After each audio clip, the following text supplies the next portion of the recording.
Hey there guys, welcome to my reaction to some new Resident Evil Requiem gameplay. This is about 12 minutes worth of gameplay that I've trimmed down a bit to skip over some unnecessary parts. Let's get into this. So we get this cutscene here with Leon. He's waiting in the sanitarium at around 11:25 p.m. on October 8th. Code 6, all staff initiate emergency protocols. And then this happens. So apparently the viral outbreak that occurred here was actually recent, because the reason why the zombies have memories of their past experiences is because they were recently infected, as Koshi Nakanishi explained in a separate video. And it's interesting that he explained it like that, because this of course links back to what happened in Resident Evil 3 Remake, where Brad was able to talk to Marvin briefly even while he was a zombie. So I question if they're trying to link back to Resident Evil 3 Remake by setting up the zombies like this, but then that would imply it's the T virus that we're dealing with, but I'm pretty sure it's a different virus we're dealing with, especially when the zombies have the ability to mutate, and they also retain other characteristics that we haven't really seen with T virus zombies. Mr. Kennedy, we need to leave immediately. Yeah, so I thought originally it was Grace who was meeting this woman, but it's actually Leon. So Grace is held captive while this establishment is up and running, apparently.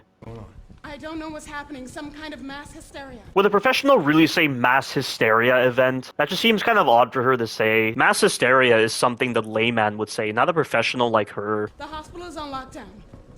And then this guy appears. So this is a zombie, right? He has a chainsaw in his hand. And this woman and Leon aren't reacting quickly to this guy, even though there are some glaring problems with his face.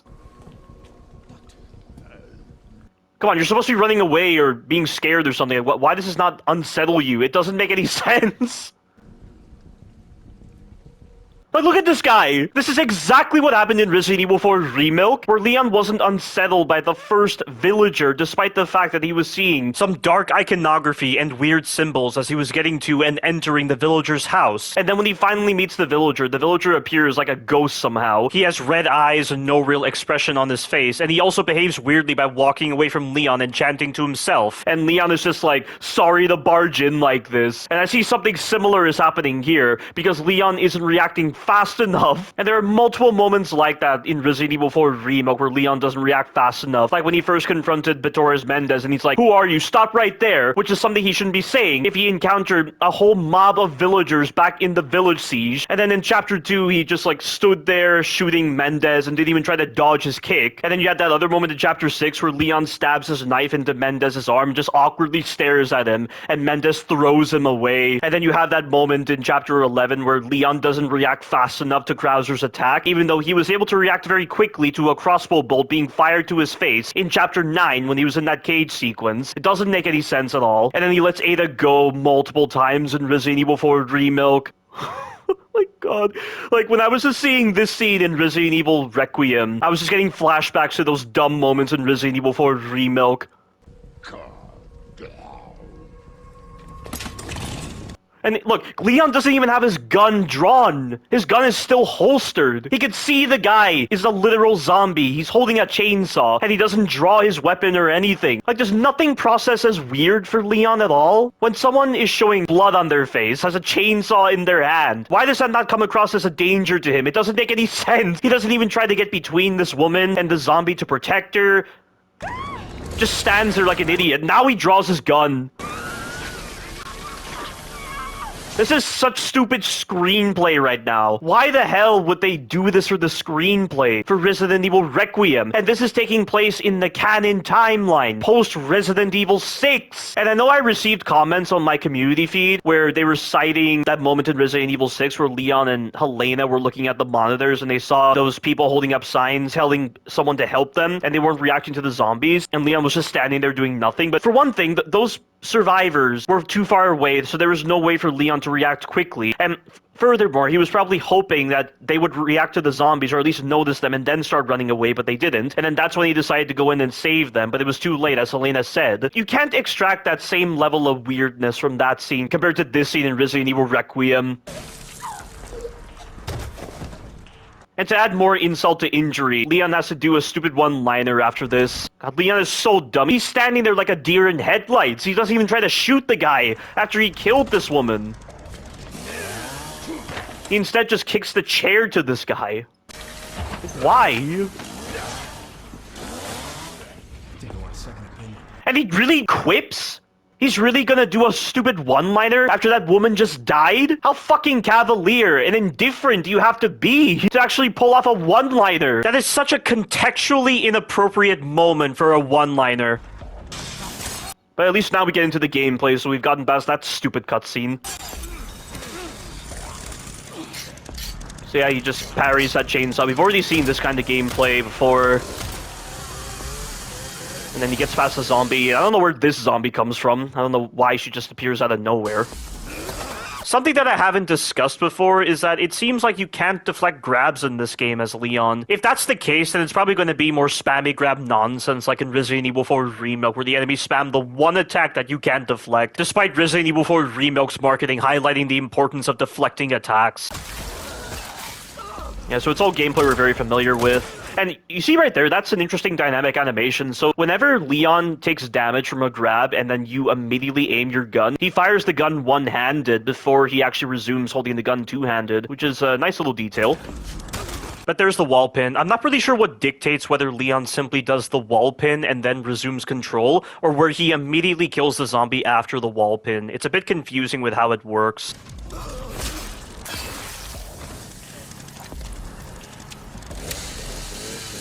There's the counter right there, which I don't think it's a counter. I think it's just the zombie took enough damage, and when you deal like the final shot that's meant to be a kill shot on the zombie, it cues this unique animation.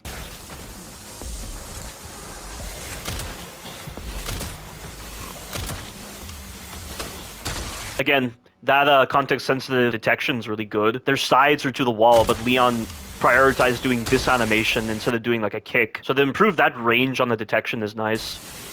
And he actually does it multiple times with doing these context-sensitive animations later on.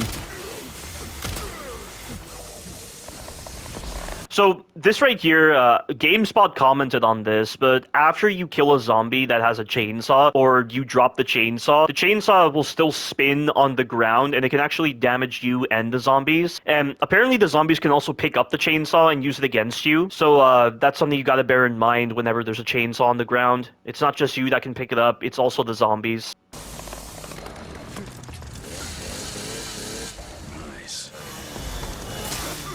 There's two different kinds of attacks with the chainsaw. So there's like a horizontal attack, and then you have this vertical attack that can sometimes cue like a cammed animation.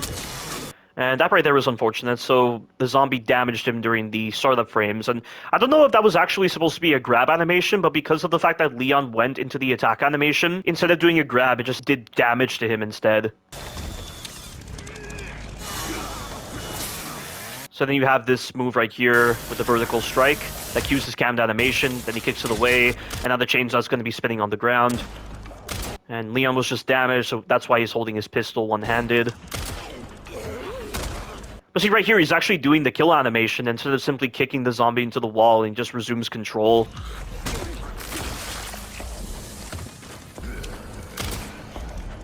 And you can even do this animation when you shoot the zombies in the head. It's not just when you shoot them in the leg.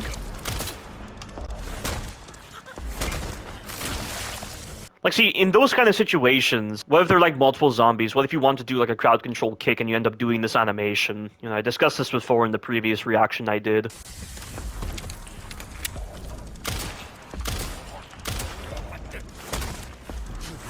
See, again, like another instance where he kicks a zombie into the wall and kills it rather than simply kicking it into the wall and then resuming control. So I don't know what actually guarantees whether Leon will do the kill animation or simply the wall bounce animation. And then we have this cutscene right here that we've already seen. But they've changed the sound effects on this BOW. Yeah, that's entirely different. And I think the person who was recording this put cuts in the cutscene. So they cut out a few frames of the cutscene so that it goes by a bit faster.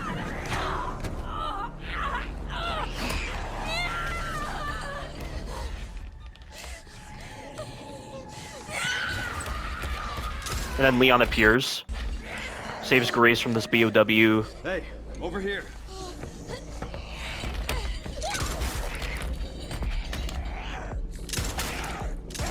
It's so funny how Leon is aiming for the head. If only he did that more often. When he was dealing with Torres Mendez in those cutscenes, Leon wasn't even trying to go for the head when he was shooting Mendez. Yet he actually took the time to go for the head when encountering Sadler in Chapter 14. Like, Leon was so inconsistent in Resident Evil 4 Remake with whether he wanted to go for the head or not in the cutscenes.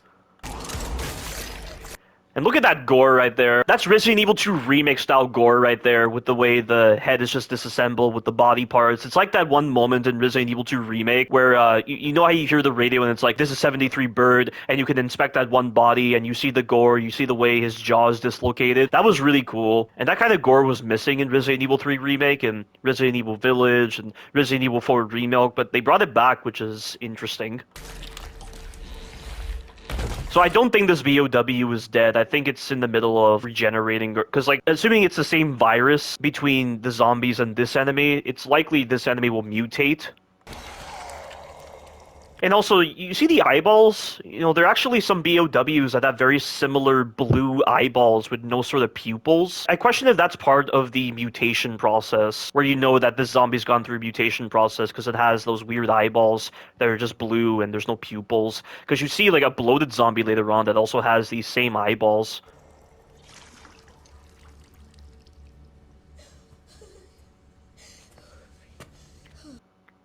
Grace is really unsettled right now.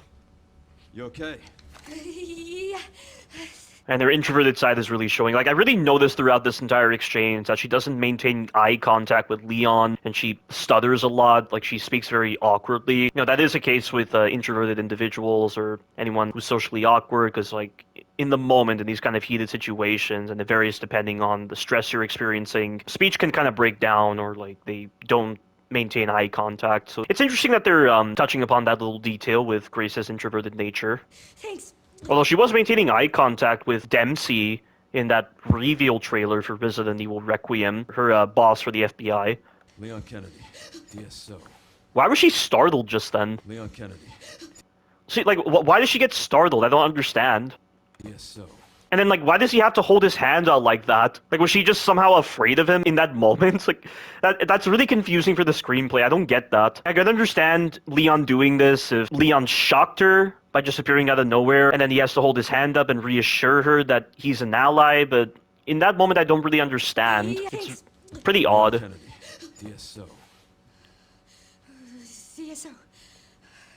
Yeah, and she doesn't know who the DSO is, so it seems like the DSO doesn't coordinate with the FBI much. Or maybe she just hasn't taken the time to really study up on the DSO because her job as an FBI technical analyst hasn't really required her to do so. But bioterrorism is still very large right now, and Resident Evil 6, 7, and Village really highlight how much bioterrorism has grown even further, to the point where the BSAA is now having to seek help from Blue Umbrella, and Blue Umbrella is practically dictating BSAA policy at this point indirectly through how much the BSAA is allying with them, and also using their resources. And it's likely through that partnership that the BSAA has become so corrupt in Resident Evil Village. And who knows if the BSAA is going to be mentioned here, but if Grace doesn't even know who the DSO is, or like she's trying to remember in this moment, like collect her thoughts so that she can actually remember who the DSO is, maybe she'll actually remember the BSAA, who knows. But this is like a domestic operation. I mean, I don't know how involved the BSAA are with like domestic operations. We know they were involved in the Baker incident, and Chris was involved in the Alcatraz incident, but in the latter case, I don't know if I would call the Alcatraz incident an official BSAA operation if it's just Chris. They were involved in the New York incident, given that it was a terrorist attack perpetrated by Arius. But in this game, I don't really feel like the scale of this outbreak feels substantial enough to warrant the BSAA's involvement. I'm Grace. Ashcroft. FBI. FBI. What are you doing here? Someone kidnapped me. Victor Gideon. I don't know. Well, we should leave.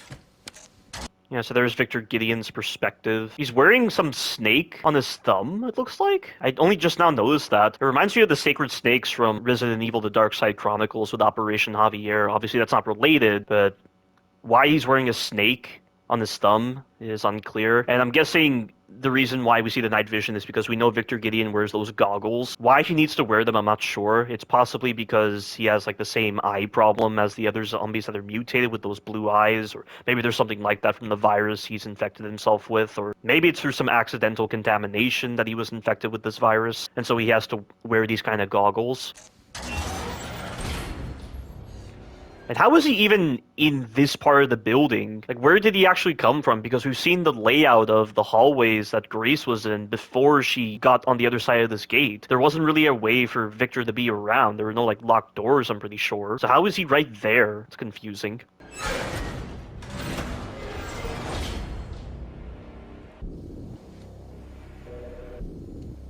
And he's really right next to Leon. That's quite interesting.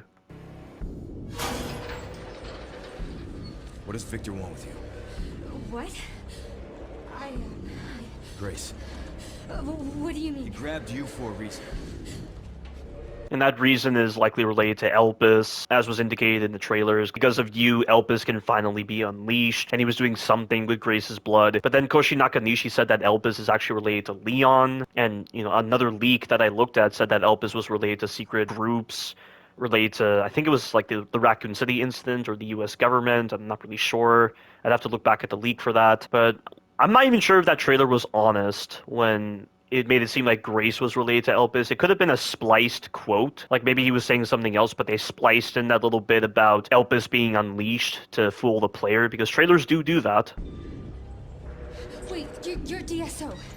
That's the, I feel like they could be saying more pertinent information, but I guess Grace is just remembering now and has to say it out loud that Leon is a DSO agent because she has to remember that, and so that then reassures her of who he is. the counter-bioterrorism agency, right? Take this. And he gives the Requiem assault revolver to her. It apparently doesn't function the same way as a Magnum, as we see later on, which is a bit odd because the prior trailer that we saw from the Resident Evil showcase showed this weapon functioning exactly like a Magnum. And I'll explain in a little bit. You sure? What do you mean, are you sure? You need a gun, Grace. I get that you're worried about Leon, but he has other firearms. I mean, he didn't demonstrate it right here, but you need a firearm as well. Now go. Get out of here.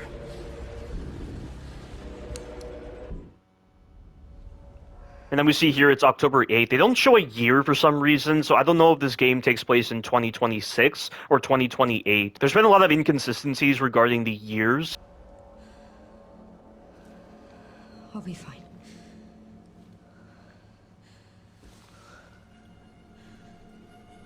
I hope. So I'm guessing she can't leave right now because the building's on lockdown, as we just saw.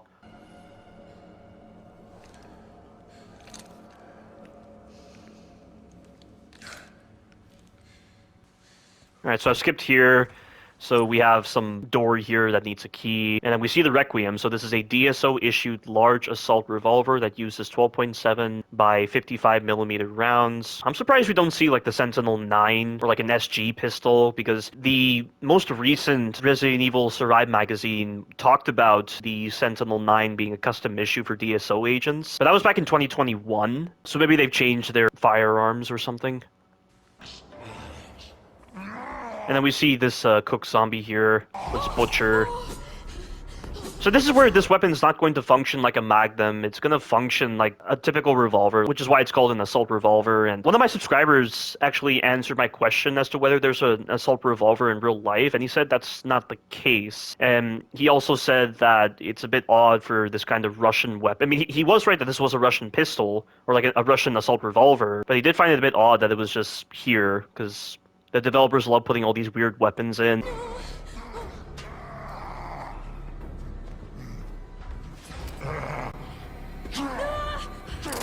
So that apparently didn't kill the guy, which doesn't make any sense. We just saw in the previous showcase Grace using this weapon to kill 2 zombies at once. It pierced through one zombie and hit the other zombie and then knocked them to the ground. Why is it suddenly different with this zombie? That really doesn't make any sense. But Grace has the ability to do melee attacks. I mean, it's not really a melee attack, it's more so like a push. I'm guessing they took that mechanic from Resident Evil Outbreak where you could actually shove zombies, and they've tied it now to a button prompt instead. Jesus. Also, that's an interesting detail. So because of the fact that the recoil was so high, Grace's hands were in pain briefly from that recoil, so that's a nice touch. And it looks like you can get something from there? Okay, that looks like blood you can extract using the syringe.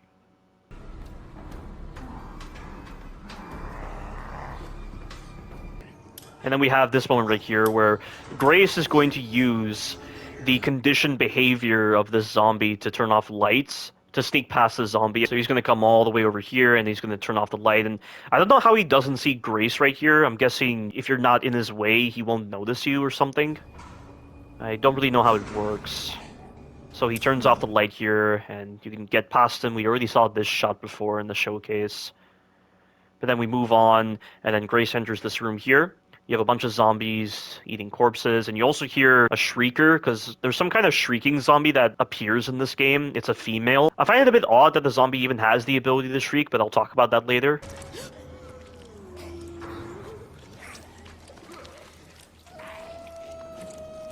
But you can hear it. You can hear her shrieking like that. It is a very interesting idea. You know, I question how many unique behaviors are going to be displayed by the zombies, because that'll really enrich the world in a different sort of way, because you don't know what zombies are going to be doing when you enter rooms, and you know, like, you hear a lot of noises echoing throughout the hallways, and you're wondering what they're doing. Like, that'll really give some life to this dead area. That'll be very interesting.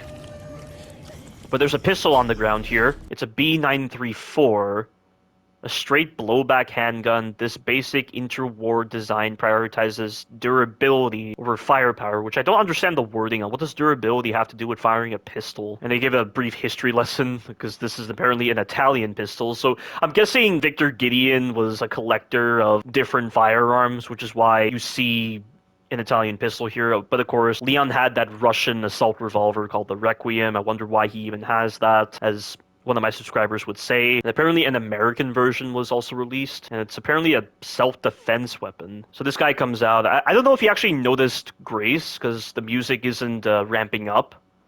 But he's holding a knife. I question if you can actually get that knife.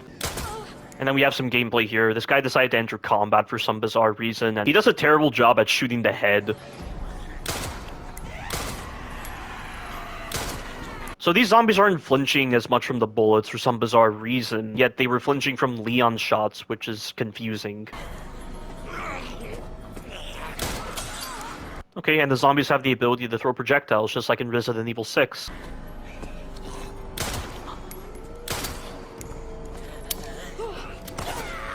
That was a different kind of grab animation. It looked more like a strike. They have these, like, different grab animations from what I've noticed.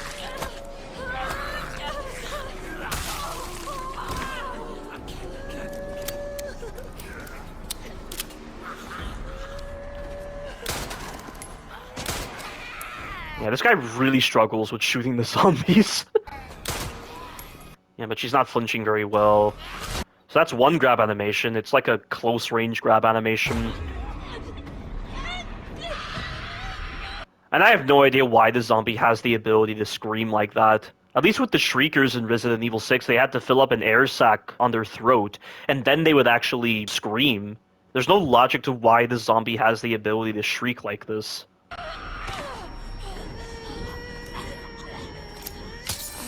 Yeah, I'm surprised this zombie isn't keen on biting Grace. Why does she feel the need to shriek?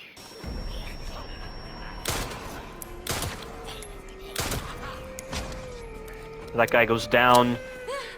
And that is a grab animation she's doing right now. That is a long-range grab animation. I know it doesn't look like a grab animation, but it actually is. Because I know there's some really weird hitbox with that particular grab.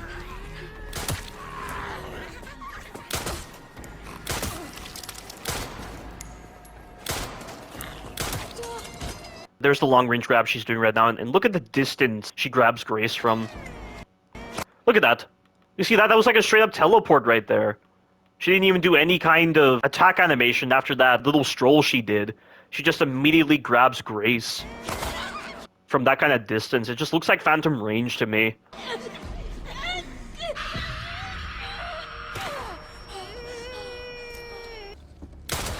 And we have some more gameplay. And Grace is actually going to use the makeshift knife right here. And you can see the makeshift knife has a durability system, obviously. So I question if she can actually use it independent of grab escapes. And I have no idea if Grace took instant damage, because we didn't see the health come up. I mean, when you look right here, it looks like Grace did take instant damage when she's grabbed by this zombie.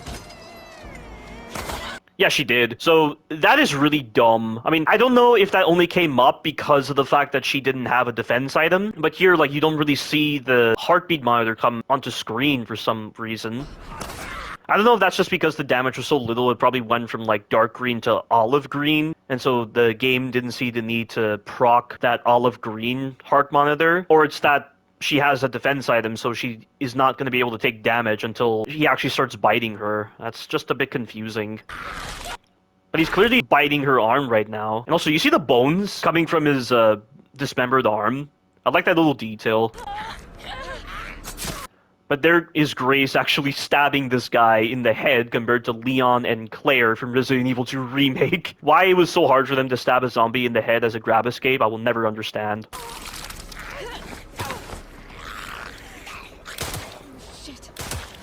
Is that even doing damage? Because, like, the stupidest thing about Resident Evil 2 Remake's grab escape animation when you use the knife is that the knife did no damage. The enemies did not take any damage if you used the knife as a defense item. Why it would do that, I have no idea. It looks like this guy might be taking damage. I'm not really sure. There's the push, and look how good the detection on that is. She was to his side. And she still got knocked over. That is really good. It means the chance of getting screwed by ambiguous detection is less because of how good that detection is.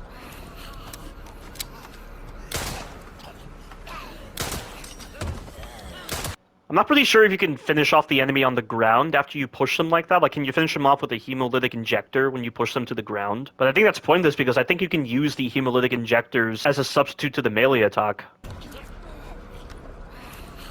Like, see, he's taking some time to rise, so it must mean you can do something with the hemolytic injector, or maybe the makeshift knife.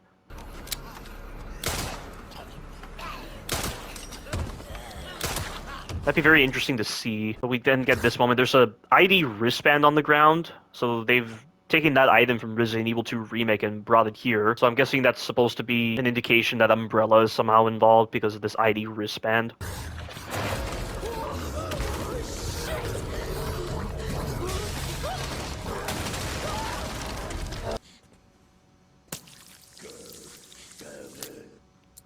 Yeah, so we have the same crafting system with the blood. There's the hemolytic injector.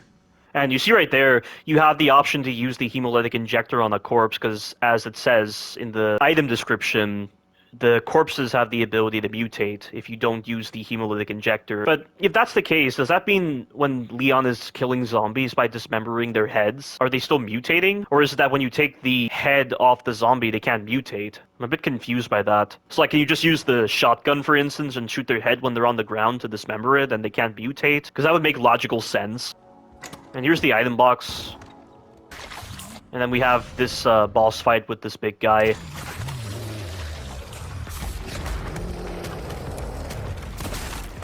This guy literally feels like the Whopper, but obviously a lot more enlarged.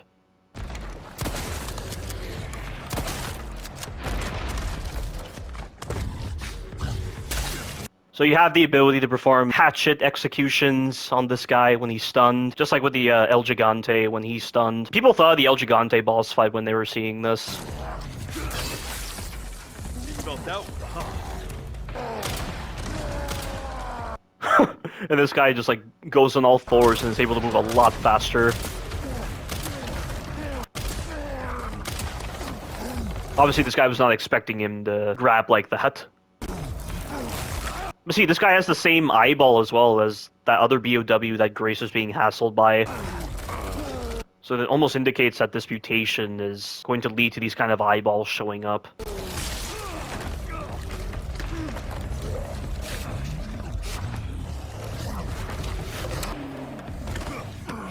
He goes up and he's getting some shotgun ammo right over here. Nice that they actually changed the tape and replaced it with like a barcode sticker. That was pretty cool.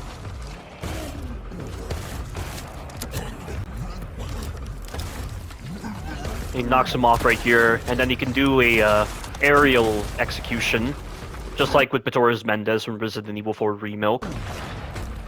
What is he even looking at? What is Leon looking at to his left? Why is he looking to his left like that? I only just now noticed that.